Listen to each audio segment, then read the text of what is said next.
नमस्कार, बहुत स्वागत है आप सभी का आपका राज्य में और मैं हूं आपके साथ शिवांगी जैन। बुलेटिन की शुरुआत कर रही है उत्तर प्रदेश की खबर से। उत्तर प्रदेश पावर कॉर्पोरेशन के द्वारा उपभोक्ताओं को सही बिलिंग प्राप्त हो, जिससे उपभोक्ता अपना बिल सही समय पर जमा कर सकें और इसी को ध्यान में रखते हुए विभिन्न जगहों पर प्राइवेट कंपनियों की मीटर रीडिंग का काम सौंपा गया है। इसी क्रम में टेरा सॉफ्टवेयर कंपनी को मीटर रीडिंग का काम मिला, जिसके उन्नाव जनपद में नियुक्त सर्किल इंचार्ज ओवैस अली द्वारा मीटर रीडरों से नियुक्ति के नाम पर 20,000 रुपए की मांग की गई। 10,000 दिए किसी ने तो 12,000 दिए किसी ने तो किसी ने 50,000 रुपए दिए हैं, लेकिन उनको ना तो नियुक्त किया गया है और ना ही उनका पैसा वापस किया गया। इस मामले में मध्यांचल पर आज धरना प्रदर्शन कर रहे कर्मचारियों के समर्थन में करणी सेना के प्रदेश अध्यक्ष राकेश सिंह ने एमडी महोदय और डायरेक्टर महोदय से भ्रष्टाचारी ओवैस अली को हटाने की मांग की है। डायरेक्टर कमर्शियल योगेश कुमार ने कार्रवाई का आश्वासन दिया है। करणी सेना के अध्यक्ष ने कहा कि अगर कार्रवाई नहीं होगी तो सेना द्वारा उन्नाव में विशाल विरोध प्रदर्शन किया जाएगा और प्रदेश के मुख्यमंत्री से भी मिलकर अवगत कराया जाएगा। हमको यहाँ कंपनी ने भेज दिया कि जाओ सफीपुर। किस कंपनी ने? टेरा सॉफ्टवेयर लिमिटेड कंपनी ने भेज दिया सफीपुर की काम करो सुपरवाइजरी के पद पे। ओवैस अली ने 50,000 रुपये मांगे, हमने 50,000 रुपये ओवैस अली को दिए। फिर वहाँ ओवैस अली ने कहा कि जाओ अपने क्षेत्र में काम करो, तो हमने अपने बच्चों से कागज़ लिए। 30-35 लड़के थे हमारे अंडर में। फिर रामजी शर्मा नाम का लड़का आया, ओवैस अली को 1 लाख रुपए दिए उन्होंने। तो ओवैस अली ने हमसे कहा कि अगर 50,000 रुपये और बढ़ के दे सकते हो, 1 लाख रुपए करो तभी नौकरी कर पाओगे, वरना 1 लाख वाला कोई दूसरा लड़का आया है वो करेगा। और हमने पहले 12,000 दिए थे, तो बोला बाद में बताया गया। किसको 12,000 दिए थे? ओवैस अली क्या है? Circle in charge. किस कंपनी में? टेरा सॉफ्टवेयर में। टेरा सॉफ्ट में। आपकी आईडी चालू हुई? नहीं हुई। मेरा नाम अच्छा बस्ती है, हम भी इसमें मीटर रीडिंग काम करते हैं। जब फार्म जमा कराएगा उसके बाद हमको जैसे शाम को बुलाया तो उन्होंने कहा पेमेंट के। किसने बुलाया? ओवैस अली ने। और का पेमेंट व्यवस्था जमा कराया तो हमने 20,000 रुपये दे दिए, तो हमारी आईडी खोल के हमको दे दिए और हम काम कर रहे हैं। और लेकिन ये बताया था कि किसी से बताने का बताओगे तो हटा देंगे। ये सारे बच्चे ये उन्नाव के जनपद के रहने वाले हैं और ये मध्यांचल विद्युत केंद्र के ऑफिस निदेशालय में हम लोग खड़े हैं। और यहाँ पर टेरा एक कंपनी और टेरा कंपनी से एक बंदा ओवैस अली करके जो है ऑथराइज हुआ है। किस पद पे हुआ है? Circle incharge. और सर्किल इंचार्ज सुपरवाइजर की और मीटर रीडिंग करने वालों की वो अपने यहाँ स्टाफ रखता है और जिन बच्चों को रखता है उनसे 10,000, 20,000, 25,000, 50,000, 1 लाख रुपये तक की मांग करता है। और वो बच्चे बेरोजगारी आप जानते हैं कि चरम पे है, उसके बावजूद भी वो बच्चे उनको पैसा देते हैं और पैसा देने के बाद भी 10 दिन 5 दिन काम कराता है, फिर उसके बाद उनको हटा देता है। इस तरह का उसका एक धंधा चल रहा है। इसमें टेरा कंपनी इन्वॉल्व है, मध्यांचल विद्युत के अधिकारी इन्वॉल्व हैं, या वो स्वयं अपने मन से कर रहा है, ये जांच का विषय है। लेकिन आपके चैनल के माध्यम से कहना चाहते हैं कि अगर टेरा कंपनी ऐसे भ्रष्ट लोगों को अगर उन्नाव जनपद में रख करके इंचार्ज बना करके ऐसे युवाओं के भविष्य के साथ खिलवाड़ करेंगे, धन उगाही होगा, तो निश्चित है कि एक जिम्मेदार संगठन का प्रदेश अध्यक्ष होने के नाते मैं ये बात माननीय मुख्यमंत्री तक ले जाऊँगा और उन्नाव की जो हमारी करणी सेना की जो टीम है उसको एक्टिव करूँगा और इनके खिलाफ बड़ा आवाज उठेगी। देखना यह है कि टेरा कंपनी इस ओवैस अली जो कि अवैध धन उगाही कर्मचारियों से कर रहा है उस पर क्या कार्रवाई करती है, क्योंकि यहाँ मध्यांचल पर आज ये सब इकट्ठा हुए हैं। रवि शर्मा, सुदर्शन न्यूज, लखनऊ। यूपी के फर्रुखाबाद से खबर है, जहां झोला छाप डॉक्टर के इलाज से युवक की मौत हो गई है। वहीं स्वास्थ्य विभाग की लापरवाही उजागर हुई है, जहां मीरापुर थाना क्षेत्र के रसीदपुर गाँव के युवक उमाकांत की तबियत खराब होने पर झोला छाप डॉक्टर बनवारी लाल ने 3 इंजेक्शन लगाए हैं। वहीं इंजेक्शन लगते ही हालत बिगड़ी, जिसके चलते परिजन उसे निजी नर्सिंग होम ले गए, जहां पर डॉक्टरों ने जिला अस्पताल रेफर कर दिया। वहीं अस्पताल ले जाते समय रास्ते में युवक की मौत हो गई है। परिजनों ने झोला छाप डॉक्टर के खिलाफ थाने में तहरीर दी। पुलिस ने शव का पंचनामा करके पोस्टमार्टम के लिए भेज दिया है और ग्रामीण क्षेत्रों में स्वास्थ्य विभाग की मिली भगत से झोला छाप दवाओं का संचालन जारी है। दवाई ग्राम रसीदपुर रूपलाल सनाब बनवारी लाल, उनसे दवा लेके आए। उन्होंने ज़्यादा बुखार तेज था, उसी में 2 इंजेक्शन दे दिए। घर तक जब तक आए मतलब मुँह से जाप गिराने लगे। मृतक का नाम क्या है? उमाकांत। मृतक कितने भाई है, कितनी बहन है? 3 बहन है, 2 भाई है। किसी को आपने सूचना दी है?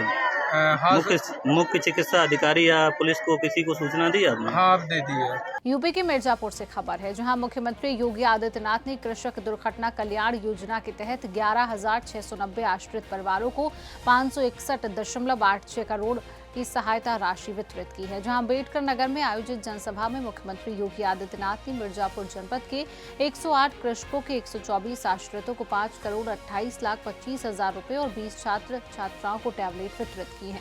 वहीं कार्यक्रम मिर्जापुर मुख्यालय के विकास भवन एवं तहसीलों में जनप्रतिनिधियों और लाभार्थियों की मौजूदगी में लाइव प्रसारित किया गया है। माननीय मुख्यमंत्री महोदय के नेतृत्व में अम्बेडकर नगर से मुख्यमंत्री कृषक दुर्घटना कल्याण बीमा योजना के अंतर्गत जो व्यक्ति थे उनको राहत सहायता प्रदान की गई है। मिर्जापुर जनपद में भी 108 जो इसके लाभार्थी थे उनके 124 आश्रितों को लगभग 5,28,25,000 रुपये की धनराशि वितरित की गई है और हमारी सभी तहसीलों में भी ये कार्यक्रम आयोजित किया गया है। इसके साथ समस्त जनपद में 400 जो है वो टैबलेट वितरण का कार्यक्रम भी आयोजित कराया गया है। यहाँ जनपद मुख्यालय पर भी 20 छात्रों को टैबलेट वितरण किया गया है और उसमें सभी लाभार्थी और हमारे जनप्रतिनिधियों ने भी डबल इंजन की सरकार माननीय मोदी जी के नेतृत्व में, माननीय योगी जी के नेतृत्व में प्रदेश के अंदर जो विकास शिखरण बढ़ रहा है उसी के तहत किसान कल्याण के लिए मुख्यमंत्री कृषक दुर्घटना कल्याण योजना के अंतर्गत 11,690 आश्रित परिवारों को 561.86 करोड़ रुपए का सहायता राशि वितरण किया गया है। इसके पहले ऐसा होता नहीं था। आज जो लोग दुर्घटना में हमारे किसान अन्नदाता जो इस देश को चलाने वाले घायल हो जाते हैं, किसी प्रकार की मृत्यु होने पे उनको इस प्रकार की आर्थिक सहायता डायरेक्ट उनके खाते में देने का ये जो प्रयास उत्तर प्रदेश सरकार का, डबल इंजन की सरकार का है, मैं इसके लिए माननीय मुख्यमंत्री योगी आदित्यनाथ जी को बहुत बहुत बधाई देता हूँ और उन किसान भाइयों को विशेष रूप से मैं आग्रह करना चाहता हूँ कि इस डबल इंजन की सरकार के 2047 से विकसित भारत के लक्ष्य में उनकी महत्वपूर्ण भूमिका है। हमारे अन्नदाता स्वस्थ रहेंगे, हमारे अन्नदाता मजबूत रहेंगे तो हमारा देश 2047 का विकसित भारत बनकर दिखाएगा। यूपी के फर्रुखाबाद में मई 2025 में हुई सड़क दुर्घटनाओं में मौतें 93% बढ़ गई हैं। जिलाधिकारी आशुतोष कुमार द्विवेदी ने इस बढ़ोतरी पर नाराजगी जताई और ARTO पुलिस PWD को इसको लेकर कड़े निर्देश दिए हैं। बता दें कि ARTO BN चौधरी ने मौत का आंकड़ा बताया तो साथ ही जिलाधिकारी ने उल्टी दिशा में वाहन चलाने पर सख्त कार्रवाई और दुर्घटना में मौत होने पर मुआवजे को लेकर निर्देश दिए हैं। उसकी बच्चा इस बार प्रदेश भर में दुर्घटनाओं में कमी आई है, फिर फर्रुखाबाद में दुर्घटनाएं लगातार बढ़ रही हैं। लगभग 92% की वृद्धि हुई दुर्घटनाओं। इन दुर्घटनाओं को रोकने के लिए क्या प्रयास किए जा रहे हैं? देखिए, सतत रूप से जो है भारत सरकार इस बारे में कटिबद्ध है कि वो जो है प्रत्येक वर्ष जो है पिछले दुर्घटना जो हुई है उसमें 50% की कमी लाने का जो है भारत सरकार का लक्ष्य है और उसमें माननीय मुख्यमंत्री जी हमेशा जो है इस बात पर जोर देते हैं कि दुर्घटनाएं जो है वो कम से कम हों और वो प्रतिवर्ष जो है पिछले वर्ष के कंपैरिजन में दुर्घटना 50% से कम हो। ये लक्ष्य को प्राप्त करने का जो सतत प्रयास किया जा रहा है और उसमें हमारा जो है पूरे प्रदेश में दुर्घटना कम भी हुई है, लेकिन फर्रुखाबाद जनपद में जो है दुर्घटना जो है वो 2024 के मई में जो है 33 दुर्घटनाएं हुई थी और 2025 में जो है 43 दुर्घटनाएं हुई हैं और जो है ये 30% जो है वृद्धि हुई है और मृतकों की संख्या जो है मई में 14 जो है 2024 में 14 थी और 25 में जो है 27 है। ये 92.85 जो है % वृद्धि हुई है। इसी प्रकार से जो है अब तक जो दुर्घटनाएं हुई हैं पिछले जो है मई तक जो है 162 दुर्घटनाएं थी और अब मई तक 177 है और जो है ये 9.26% वृद्धि हुई है और 92 जो है लोगों की जो है 2024 मई तक जो है मृत्यु हुई थी। अब जो है मई तक 113 जो है दुर्घटना मतलब डेथ हुई है। ये जो है काफ़ी जो है ये चिंता का विषय है। इस संदर्भ में अभी माननीय सांसद महोदय की अध्यक्षता में जो है सड़क सुरक्षा समिति की जो बैठक हुई है उसमें DM सर ने भी जो है और सांसद सर ने भी ये निर्देश दिया है कि सड़कों पर जो है उनके जो है जो भी स्पीड ब्रेकर है या जो है जो भी रोड साइन ट्रैफिक सिग्नल के निशान हैं उसको PWD और NHAI को जो है निर्देशित किया है कि उसको अपडेट करें और जिससे जो है किसी भी तरह का कोई हादसा वाहन चलाने में ना हो सके। दुर्घटना बढ़ने की वजह क्या है सर? क्या वजह है तो दुर्घटना बढ़ी है? दुर्घटना बढ़ने की वजह है कुछ तो जो है हम जो है स्वयं जागरूक नहीं हैं। जो प्रमुख कारण है कि स्वयं जागरूक न होने से हम दूरगामी सोच से वाहन को नहीं चला पाते हैं और अधिकतम गति से या मोबाइल पर बात करते हुए या ध्यान कहीं और है, इस तरह से वाहन चलाने से भी जो है काफ़ी जो है दुर्घटना होने का संख्या बढ़ जाती है। और दूसरा पॉइंट जो है यहाँ की सड़कों की दशा भी है कि जैसे जो है कमालगंज है, कायमगंज है, ये सब सड़कें सिंगल लेन वाली सड़कें हैं। यूपी के बरेली के भोजीपुरा विकासखंड के दोहना प्रीतम राय पंचायत में मुस्लिम प्रधानों द्वारा सरकारी विकास निधि के गबन और सरकारी जमीनों पर अवैध कब्जे का गंभीर आरोप लगा है, जहां पिछले 10 वर्षों से मुस्लिम प्रधानों की सल्तनत में यादव समाज की उपेक्षा हुई है, जिससे ग्राम पंचायत में कोई विकास नहीं हो पाया है। स्थानीय लोगों ने बताया कि कई तालाबों पर कब्जा कर आवास बना लिए गए हैं, जबकि हिंदू समाज के लिए श्मशान भूमि, बाउंड्री वॉल या शेड तक नहीं बना है। तो वहीं सरकार द्वारा ग्राम विकास के वादों के बीच भ्रष्टाचार और सांप्रदायिक भेदभाव से गांव की दशा बदतर हुई है। कोई विकास नहीं हुआ। किस तरीके का विकास अदा नहीं हुआ है?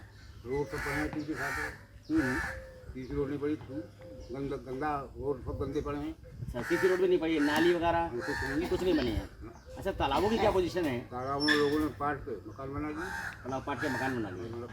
किन किन लोगों ने तालाब पाटे हैं, थोड़ा जानकारी देंगे? मोमदन लोग हैं। मोमदन लोग हैं। इस संदर्भ में कोई प्रशासनिक टीम यहाँ आई थी? अब तक नहीं आई? ना, कोई नहीं आई। किसी ने कुछ शिकायत जिला प्रशासन की थी? जी जी, सरकार आई थी, उसमें कोई सुनवाई। सरकार सपा की थी, इसलिए कार्रवाई नहीं हुई, क्योंकि ये तो यूपी गवर्नमेंट है और कार्रवाई जरूरी होगी। ठीक है, आप इस विकास को लेकर क्या कहना चाहेंगे, क्या चाहते हैं?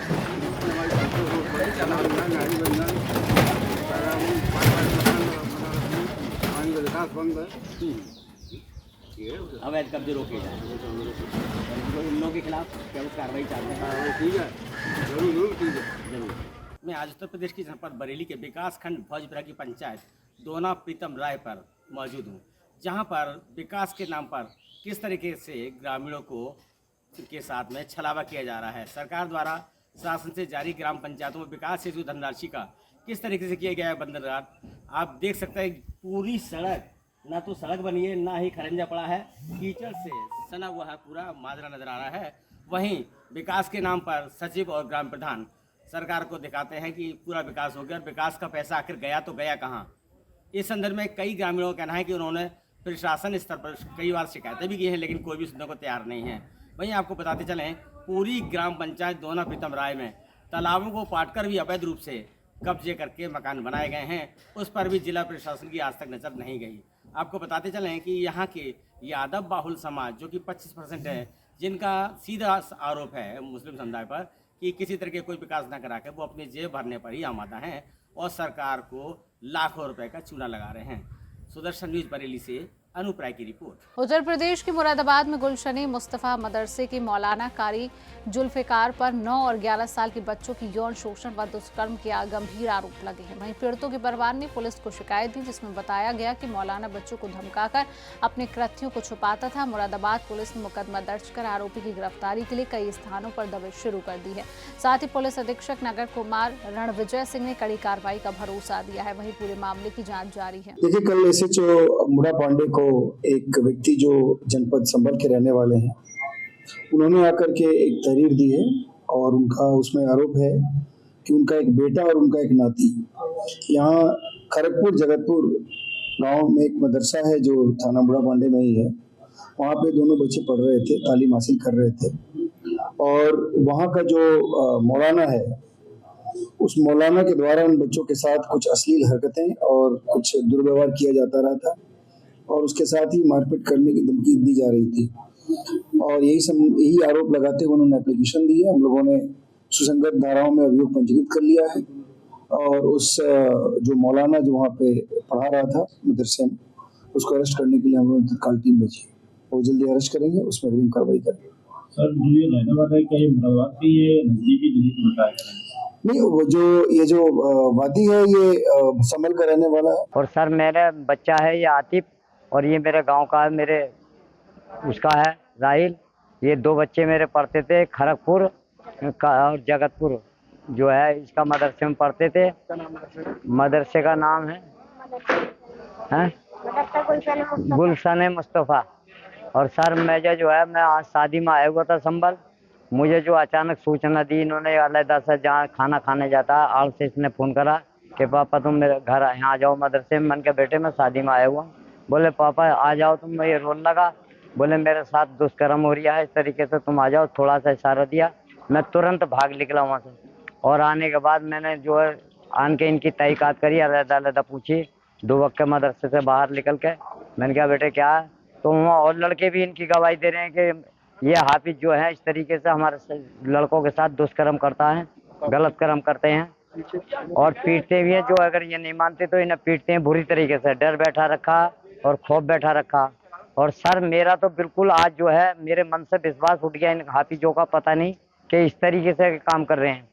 बताओ, इन्होंने जो ये हाफिज थोड़ी है, बदमाशी कर रहे हैं तो पूरी गुंडागर्दी। हाफिज जी का क्या नाम है बेटे? कारी जुल्फ़िकार नाम है सर। क्या चाहते हो आप? हम ये चाहते हैं साहब, मैं तो आया हूँ और मैं तो साहब कप्तान साहब से और योगी साहब से भी अगर मुझे पहुँचना पड़ा, शिकायत करनी पड़ी, मैं तो वहाँ तक पहुँचाऊँगा मुख्यमंत्री तक। मैं बैठूंगा नहीं सर, इनका जो है इसका इंसाफ लूँगा। क्योंकि एक आध बच्चे के साथ नहीं, बहुत बच्चों के साथ कर चुके हैं और हवस का शिकार पता नहीं कितनों को बनाएगा ये। फिर सर ये बहुत बड़ा विश्वास उठ रहा हम लोगों के दिलों से इनका, ऐसों का। सर मैं जो है छोटा सा संगठन भी चलाता हूँ, जिसमें क्या मैं लेबर पार्टी ऑफ इंडिया, संस्थापक भारत रत्न डॉक्टर बीबी गिरी, भूतपूर्व राष्ट्रपति जी का संगठन चलाता हूँ। मैं इसका जिला अध्यक्ष हूँ संभल का। मैं साहब इंसाफ चाहता हूँ। हाँ, ये और मैं जो साहब कप्तान साहब से भी मिलने आया हूँ। उत्तर प्रदेश के बस्ती जिले में एक पुरानी रंजिश ने सोमवार रात उस वक्त विकराल रूप ले लिया जब 2 पक्षों के बीच हुई एक खूनी झड़प ने इलाके में दहशत फैला दी। और यह घटना सोनहा थाना क्षेत्र के असनहारा चौकी अंतर्गत एक शराब की दुकान पर घटी, जहां सिद्धार्थ नगर जिले के बब्बी हवा और मड़ाहला पुरवा की है, जहां आपस में विवाद हो गया। और इस हिंसक झड़प के बाद पुलिस ने त्वरित कार्रवाई करते हुए 7 लोगों को गिरफ्तार किया है, जबकि अन्य फरार आरोपियों की तलाश जारी है।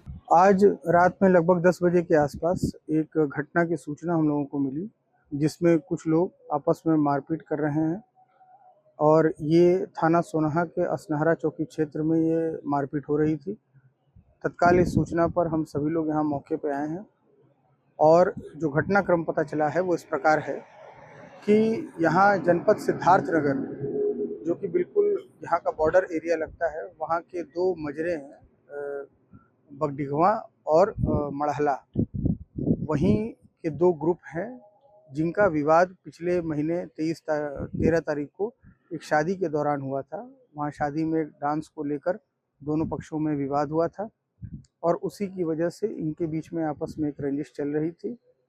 और इसी क्रम में आज एक पक्ष जो है वो यहाँ पर एक ढाबे में आया था और यहीं पर वो अपना चाय पी रहा था और दूसरा पक्ष भी यहाँ पर आ गया। दोनों का जब आमना सामना हुआ तो दोनों आपस में झगड़ लिए। उसके बाद कुछ और लोगों को दोनों पक्षों द्वारा बुलाया गया अपने अपने तरफ से और दोनों पक्षों के बीच में झड़प हुई, मारपीट हुई और इस मारपीट के दौरान कुछ गाड़ियों को भी क्षतिग्रस्त किया गया। तत्काल इस सूचना पर हम सभी लोग यहाँ मौके पे आए और तत्परता से जो है 7 लोगों को हम लोगों ने हिरासत में ले लिया है। उनसे हम लोग पूछताछ कर रहे हैं और कौन कौन लोग इस झगड़े में इन्वॉल्व थे उनका भी नाम प्रकाश में लाया जा रहा है। इस घटना में तहरीर प्राप्त करके प्रभावी धाराओं में मुकदमा पंजीकृत किया जा रहा है और जितने लोग शेष हैं जो इस घटना में इन्वॉल्व थे उनका पता लगाया जा रहा है सीसीटीवी फुटेजेस के आधार पे, लोगों जो स्थानीय लोग हैं उनके बयानों के आधार पे, और इसमें प्रभावी विधिक कार्रवाई कराई जा रही है। मौके पे शांति व्यवस्था की स्थिति सामान्य है। हुआ है रात 10:05 पर मैं अंदर सोने जा रहा था, इसी बीच आवाज़ें कुछ आई तो जब बाहर निकला हूँ तो 2 पक्ष करीब संख्या 100 के आसपास रही होगी, आपस में भिड़े हुए थे। लाठी डंडा और ये पत्थर रोड से उठा करके सब लोग एक दूसरे के ऊपर फेंक रहे थे, जिसमें बड़ी तेज़ी से लोग हताहत हुए और अपना मारपीट कर रहे थे। फिर जो है उसमें से एक पक्ष कुछ ही समय बाद में थोड़ा कमज़ोर पड़ा, फिर वो पक्ष भागने लगा। दूसरा पक्ष जो मजबूत था वो खदेड़ने लगा, खदेड़ कर मारने लगे। उसके बाद में तब तक हम बाहर निकल आए। बाहर निकल करके हमने कुछ कंट्रोल करना चाहा, लेकिन चूँकि संख्या हमारे पास 4, 5, 6 लोग ही थे तो संख्या ज़्यादा होने के नाते वहाँ हम तुरंत रोक नहीं पाए। लेकिन एक आदमी को मरणासन अवस्था में यहाँ हमारे दरवाजे तक मारते मारते ले आए, तो हम तीनों लोग 3, 4, 5 लोग जुट करके अपने परिवार से उसको बचाए कि कम से कम इसकी जान बच जाएगी। तो यही बहुत बड़ी ये गाड़ी में आग कैसे लगी? गाड़ी में वही लोग आग लगाए जो मारपीट कर रहे थे, वही लोग आग लगाए हैं कि गाड़ियाँ जला दो, तोड़ दो। गाड़ियाँ तोड़ भी रहे थे, आग भी लगा रहे थे, सारा काम। कितने लोग लगभग घायल हुए होंगे? हमको लगता है 20 लोग करीब घायल हुए होंगे। जी। ये तो दोनों लोग जो है यहीं बगल में डुमरियागंज थाने के अंतर्गत पड़ता है बगडीहवा ग्राम पंचायत। बगडीहवा में एक राजस्व गांव है मड़हला और बगडीहवा के गांव के बीच विवाद हुआ है। हाँ, 2 गांव के बीच विवाद हुआ है। इसमें कुछ लोगों ने बताया कि करीब 1 महीना 13 मई के दिन बगडीहवा का एक टोला है मधुनगर में एक चौधरी साहब की लड़की की शादी थी। उसी में डीजे पर गाना बजवाने को लेकर के कि ये गाना नहीं ये गाना लगाओ, इस चक्कर में दोनों पक्षों में भिड़ंत हुआ है। उस भिड़ंत के बाद उस मामले का पटाक्षेप भी हो गया था। SHO डुमरियागंज भी आए थे यहाँ पर। उन्होंने बताया कि वो मामला सॉर्ट आउट करा दिया गया था, दोनों लोग आपस में सहमत हो गए थे। फिर यहाँ पर ये आगजनी हुई, ये सब आग जलती रही। फिर फायर ब्रिगेड वाले आए, उसको आग को बुझाया गया। फिर यहाँ पर SHO सोनाहा पहुँचे, पहले चौकी प्रभारी पहुँचे। चौकी प्रभारी से पहले यहाँ पर दीवान जी अशोक यादव और राजंसी चौधरी, ये दोनों लोग आए। और पुलिस के आला अधिकारी आए थे। हाँ, पुलिस के आला अधिकारी भी आए। यहाँ पर जो है कप्तान साहब आए, सबसे पहले CO मैडम आई, इंस्पेक्टर साहब के बाद में CO मैडम आई स्वर्णिमा सिंह जी, उसके बाद में एडिशनल साहब आए ओम प्रकाश सिंह जी, उसके बाद में फिर कप्तान साहब आए। यूपी के रुपईडीहा नेपाल बॉर्डर पर सशस्त्र सीमा बल जवानों की मिलीभगत से तस्करी बड़े पैमाने पर हो रही है। जहां एक तरफ भारत सरकार ने तस्करी रोकने के लिए जवान तैनात किए हैं, वहीं दूसरी ओर तस्कर खुलेआम माल ले जा रहे हैं। बता दें कि नेपाल के तस्कर भारतीय सीमा का दुरुपयोग कर अवैध तस्करी करते हैं, तो वहीं कार्रवाई न होने और गवाह बनने पर दहशत के कारण आम लोग शिकायत करने से डर रहे हैं और यह स्थिति अब सीमा सुरक्षा के लिए गंभीर खतरा बन गई है। यूपी के फर्रुखाबाद में मुख्यमंत्री योगी आदित्यनाथ ने 76 परिवारों को कुल 3,72,30,000 रुपए की आर्थिक मदद दी है और यह राशि किसान दुर्घटना बीमा योजना के तहत लाभार्थियों को रोजगार साधन उपलब्ध कराने और परिवार के भरण पोषण के लिए दी गई है। जिलाधिकारी आशुतोष कुमार द्विवेदी ने बताया कि पहले यह लाभ किसानों तक ठीक तरह से नहीं पहुंच पाता था, लेकिन अब सरकार की सक्रिय टीम के कारण सीधे लाभार्थियों को मदद मिल रही है। पिछले 5 वर्षों में 734 लाभार्थियों को कुल 36 करोड़ रुपए से अधिक की धनराशि वितरित की जा चुकी है। सर, कितने लोगों को किसान योजना का लाभ दिया गया है? अपने जनपद में आज 76 लोगों को कृषक दुर्घटना कल्याण योजना से लाभान्वित कराया गया है और 3,72 लाख रुपये उनके अकाउंट में भेजा गया है। जब से ये योजना 2019 से चली है, उसके बाद से इस जनपद में 734 लोगों को 36 करोड़ 5 लाख रुपये से लाभान्वित कराया गया है और माननीय मुख्यमंत्री जी की सर्वोच्च प्राथमिकता वाले कल्याणकारी स्कीम में ये स्कीम है। किसान इसमें खरौनी में जिनका नाम कृषक के रूप में दर्ज है, उनके साथ कोई दुर्घटना या प्राकृतिक परिस्थितियाँ मृत्यु या अंगभंग होता है तो वो लाभान्वित कराया जाता है। जितने था पहले लाभ इसका लोगों को नहीं मिल पाता, पहले बीमा कंपनियों का से ज़्यादा होता था, इसलिए लाभान्वित लोग नहीं होते थे। इस योजना में अब जिलाधिकारी की एक कमेटी है, उसको अधिकृत कर दिया गया है कि गुणदोष के आधार पर जो पात्रता का निर्धारण हो और उनके सैंक्शन और रिकमेंडेशन के बाद लोगों को मिल जाएगा। उसके बाद से ये योजना लोगों के लिए ज़्यादा लोकोपकारी और गुणकारी हो गई है। अननेसेसरी क्वेरीज के आधार पर कोई रिजेक्शन नहीं। यूपी के संभल के पवासा ब्लॉक के गांव घोसीपुरा के जंगल में अवैध खनन से ग्रामीण परेशान है। वहीं लगभग 50 डंपर मानक के विपरीत ओवरलोड होकर मिट्टी उठाती हैं, जिससे उड़ती धूल से किसानों की फसलें बर्बाद हो रही हैं। तेज रफ्तार डंपरों के कारण हादसे का खतरा भी बढ़ गया है। ग्रामीणों ने डंपर रोककर डीएम को शिकायती पत्र सौंपा और मामले की जाँच व सख्त कार्रवाई की मांग की है। वो खनन चल रहा है और वहाँ पे जो है हमारे घर है, तो हम लोगों को बहुत दिक्कत आ रही है। रास्ता में पानी भी बढ़ जाता है बारिश का, और जैसे बारिश ना होती है तो धूल उड़ के हमारे घरों में जाती है, हम लोगों को। आप डीएम साहब के पास गए, क्या कहा उन्होंने? डीएम साहब ने ये कहा था मैं चेक करूँगा। अच्छा, कितने लोग खनन कर रहे हैं वहाँ पे? 4-5 लोग। काय से चल रहा है? जेसीबी है और वो ट्रैक्टर भी है। और क्या है? और वो डंपर भी चल रहा है। कोई कार्रवाई नहीं हुई इनके खिलाफ क्या अभी तक? कल 100 नंबर को भी बुलाया था। हाँ, वो चले गए। हाँ, और कोई कार्रवाई उनके खिलाफ नहीं। क्या चाहते हो? हम ये चाहते हैं ये हमारे घर हैं, उनसे अपना दूसरा रास्ता बना लें, हम लोगों को दिक्कत ना आएगी। और ये लोग रास्ता पर निकलना उन्हें भी बहुत दिक्कत है, उनकी बाइक गिर जाती है, लोगों की चोट लगती है। यूपी के रायबरेली से खबर है, जहां इंस्टाग्राम पर शुरू हुआ प्यार एक खौफनाक अंत तक पहुंच गया। बता दें कि गोंडा की तनु के एक युवक से दोस्ती हुई, लेकिन शादी के 1 साल के भीतर ही रिश्ता टूट गया। वहीं आपसी मनमुटाव के चलते पति ने अपने रिश्तेदार के साथ मिलकर तनु की गला दबाकर हत्या कर दी। बता दें कि शरीर पर कई चोटों के निशान पाए गए हैं और पुलिस की पूछताछ में राहुल ने अपना गुनाह करना स्वीकार कर दिया है। घटना शहर कोतवाली क्षेत्र के छोटी बाजार इलाके की है। थाना कोतवाली नगर पर दिनांक 12/6 को एक सूचना प्राप्त हुई कि एक युवती है जो कि जिला अस्पताल लाया गया था, जिसकी मृत्यु हो गई है। जिसके उपरांत जो कोतवाली नगर की पुलिस है वो मौके पर पहुंच करके सबको अपने कब्जे में लेके पोस्टमार्टम हेतु भेजा गया था, जिस पर कि जो युवती के परिजन थे उनको भी सूचित किया गया। जो पोस्टमार्टम के बाद जो रिपोर्ट आई उसमें जो है स्ट्रैंगुलेशन आया था, तो जिसके बाद परिजनों को अवगत कराया गया कि ऐसी घटना युवती के साथ हुई है। तो जिन्होंने परिवारजनों से बातचीत करके प्रार्थना पत्र देना बताया, किंतु जो है उनके द्वारा कोई भी प्रार्थना पत्र जब नहीं दिया गया तो थाना कोतवाली नगर के सब इंस्पेक्टर गौरव कालियान की जो है एप्लीकेशन के आधार पर मुकदमा पंजीकृत किया गया। और उसके बाद जो भी इसमें घटना में शामिल थे वो 2 व्यक्तियों को गिरफ्तार किया गया है, जिनको जो है न्यायिक अभिरक्षा में भेजा जा रहा है और उसमें आवश्यक विधि कार्रवाई कराई जा रही है। बिहार से खबर है, जहां कैमूर में भभुआ पुलिस लाइन में पुलिस के एक जवान ने खुद को सिर में गोली मारी। वहीं गोली लगने से गंभीर हालत में घायल जवान को बनारस ले जाया गया, लेकिन बीच रास्ते में ही जवान ने दम तोड़ दिया। बता दें कि पुलिस जवान अमलेश कुमार उम्र 24 वर्ष जमुई जिले का रहने वाला था, जहां भभुआ दंगा नियंत्रण पुलिस में था। वहीं घटना की जानकारी होने के बाद ड्यूटी स्थल पर एसपी हरिमोहन शुक्ला पहुंचे, जहां पूरे मामले की जांच जारी है। बिहार के समस्तीपुर नगर निगम क्षेत्र अंतर्गत 47 वार्ड से अब खबर है, जहां नगर परिषद से नगर निगम बन जाने के 3 साल बाद भी सार्वजनिक स्थलों पर हैंडपंप नहीं लग पाए हैं।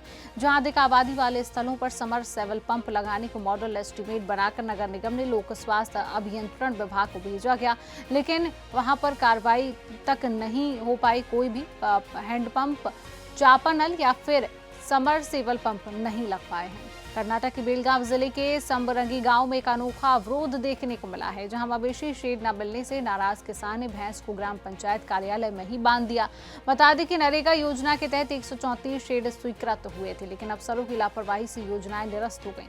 किसानों का आरोप है कि बार-बार आवेदन के बावजूद सिर्फ वादे मिले हैं और समाधान नहीं मिल पाया है। इसको लेकर गाँव वालों ने इंजीनियर और अधिकारियों पर लापरवाही का आरोप लगाते हुए तत्काल शेड निर्माण की मंजूरी की मांग की है। तो वहीं ग्राम विकास अधिकारी का कहना है कि फाइल भेजी जा चुकी है, वहीं अब इंजीनियर स्तर पर मंजूरी रुकी है। मध्य प्रदेश के ग्वालियर से खबर है, जहां ग्वालियर में आयोजित होने वाले 2 दिवसीय वीरांगना लक्ष्मीबाई बलिदान मेले की व्यवस्थाओं का जायजा लेने कलेक्टर रुचिका चौहान और एसएसपी धर्मवीर सिंह यादव सहित निगम कमिश्नर पहुंचे, जहां उन्होंने फूलबाग लक्ष्मीबाई समाधि स्थल का निरीक्षण कर अधीनस्थ अधिकारियों को आवश्यक दिशा निर्देश दिए हैं और साथ ही बताया कि इस बलिदान दिवस मेले के आयोजन में मुख्यमंत्री डॉक्टर मोहन यादव के आगमन को लेकर सुरक्षा व्यवस्था में वाहन पार्किंग व्यवस्था बेहतर बनाने के निर्देश अधीनस्थ अधिकारियों सहित कर्मचारियों को दिए गए हैं। महारानी लक्ष्मीबाई का बलिदान दिवस है ग्वालियर में, हमारे यहाँ उसके बड़े धूमधाम से उसको सेलिब्रेट भी किया जाता है, उनको याद किया जाता है और लोकल हॉलीडे भी रहती है।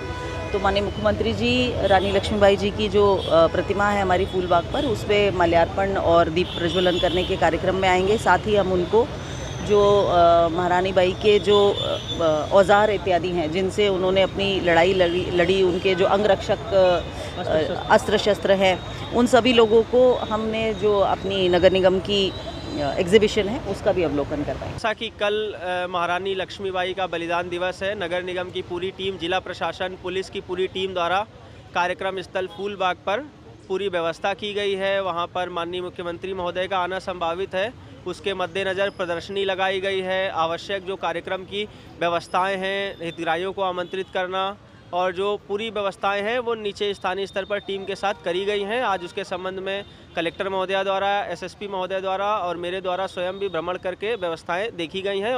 देखिए, ये जो वार्षिक मेला लगता है इसमें हज़ारों की संख्या में लोग आते हैं। जो रानी लक्ष्मीबाई जी की जो समाधि स्थल है इस पर पुष्पांजलि अर्पित करने आते हैं। एक बड़े स्केल पे जो प्रदर्शनी लगती है, प्रदर्शनी का भी लोग देखने के लिए आते हैं।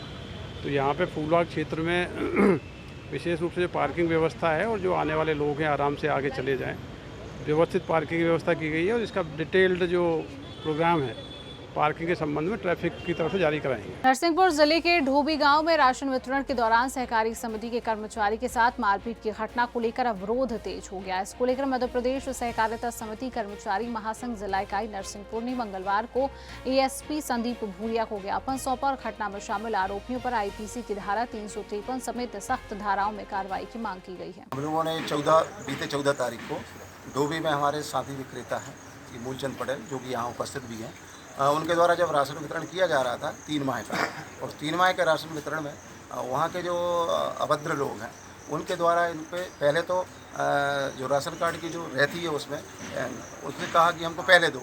अब पहले दो तो ऐसा होता ही नहीं है, काफ़ी लोग रहते हैं उसमें। जब इन्हें नहीं किया वो काम तो वो इनको झूमा झटकी करने लगे, उसका विरोध इन्हें किया तो इनको मारने लगे, और यहाँ तक कि मारा भी है इनको। इनके जो कुछ पैसे रखे थे वो भी इधर तर कर दिए थे। शासकीय कार्य में उन्हें बाधा पहुँचाई है। 4 लोग थे, वो नशे की हालत में थे। तो हम लोग उस संबंध में यहाँ प्राथमिकता तो वहाँ हम लोगों ने तेंदुखेड़ा में करवा दी थी उसी दिन, लेकिन कुछ धाराएँ जो रहती हैं शासकीय कार्य में बाधा, ये जो धारा उसमें नहीं लगी थी, उसको हम अभी पुलिस अधीक्षक मैडम से मिले हैं और उनसे हमने निवेदन किया है। उन्हें तत्काल बात की है। अभी हम लोग उनसे ये निवेदन करके आए। अभी शिकायत उठाने के लिए कोई दबाव भी बनाया जा रहा है? शिकायत उठाने के लिए दबाव तो बनाया ही जा रहा है, लेकिन उसके साथ साथ इनको धमकी भी दी जा रही है कि तरह तरह की धमकियाँ इनको मिल रही हैं। लेकिन बात हो गई है हमारी यहाँ, तो उसमें भी हम लोग अब अलर्ट रूप से सब लोग हैं और उसके भी हम लोग तथ्य इकट्ठे करके वहाँ प्रस्तुत करेंगे। कर्नाटक के बेलगांव जिले से दुखद खबर है। बता दें कि चिक्कोड़ी लोकसभा क्षेत्र के निप्पानी विधानसभा सीट से 3 बार विधायक रह चुके काका साहब पाटिल का देर रात निधन हो गया, जहां वो लंबे समय से बीमार चल रहे थे और केएलई अस्पताल में उनका इलाज चल रहा था। इलाज के दौरान हालात बिगड़ने पर उनकी मौत हो गई है। वहीं आज निप्पानी में उनका अंतिम संस्कार किया गया। तो फिलहाल के लिए इस खास बुलेटिन में इतना ही। देश और दुनिया की तमाम खबरों को जानने के लिए आप देखते रहिए सुदर्शन न्यूज। नमस्कार।